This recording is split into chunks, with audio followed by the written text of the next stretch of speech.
कुणाच्या मध्ये धमक नाही, माझ्यावरती अटॅक होईल, परंतु रोहित पवार सारखा गुंडगिरी प्रवृत्तीचा माणूस ज्याच्याकडे पश्चिम महाराष्ट्रातले सगळे गुंड त्याच्याकडे आहेत, त्याच्या पदरी काम करतायत, मुकामधले आरोपी असतील, अन्य हद्दपार आरोपी असतील, सगळ्यांना आश्रय हा देत असतो आणि त्यामुळं या सगळ्या विषयामध्ये सिरियसनेसपणा आहे। हा एक सहकारी आहे, हा शरद पवारांचा जवळचा कार्यकर्ता आहे, हा या त्या सगळ्या प्रक्रियेतला एक भाग होता। हा मला 1-1.5 वर्षापूर्वी येऊन भेटला की रोहित पवार तुमच्या विरोधामध्ये असं षडयंत्र करतोय, पण मी काय म्हटलं जाऊ दे, तो विषय त्यांचा असेल। आता जो सोलापूरमध्ये हल्ला झाला ते सगळं प्रकरण ह्याला माहित आहे। पुण्यश्लोक अहिल्यादेवींची जयंती आम्ही जेव्हा शरद पवार तिथं कार्यक्रम हातामध्ये घेतला त्या जयंतीमध्ये आम्ही त्यांना विरोध केला। तिथं ह्या सगळ्या पोरांना रोहित पवारांनी सांगितलं तुम्ही तिथं जाऊन दंगा करा, सगळ्या भानगडी करा, आणि ह्या काय असा तसा नुसता फॅन नाही आहे, त्याच्या छातीवरती शरद पवाराचा गोंधन आहे, टॅटू आहे।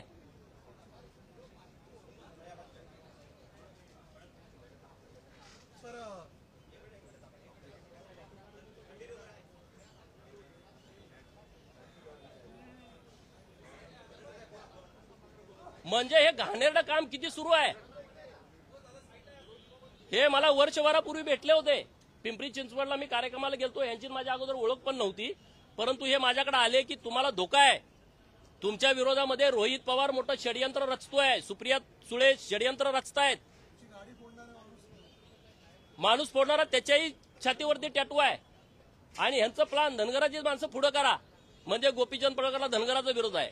हा जो आता जो विषय वाग्यात चालला हेच प्रकरण, अशी षडयंत्र ही लोक रचतायत, आणि म्हणून राज्याचे मुख्यमंत्री माननीय देवाभाऊंच्याकडे माझी विनंती आहे की या महादेव देवकातेंच्या बरोबर यांचं स्टेटमेंट घेऊन रोहित पवाराला माझ्या गाडीवरती जो हल्ला झाला 2021ला त्या हल्ल्याचा त्या घटनेचा फेर तपास करून रोहित पवाराला त्या घटनेमध्ये आरोपी केला पाहिजे। आज जे माझ्यावरती अटॅक करण्याचा जे मला अधिकाऱ्यांनी सांगितलं ती गोष्ट 100% खरी असणार। अशी जवळची मुलं ज्यांना तुम्ही पुढे करताय, ज्यांना तुम्ही गोपीचंदवरती अटॅक करा, त्याच्यावरती व्हिडिओ करा, त्याच्यावरती पोस्ट टाका, माझ्यावरती जेवढ्या पोस्ट टाकलेत तेवढ्या सगळ्या पोस्ट रोहित पवारांनी करायला सांगितलेत।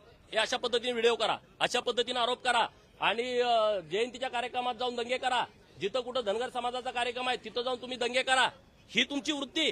देवाभाऊनी हे काल खरं प्रकरण समोर आणलं, रेकॉर्डवरती आणलं, तोंड बंद झालं, म्हणजे बोलायचं यार काय बोलतोय, तुला तोंड आहे बोलायला?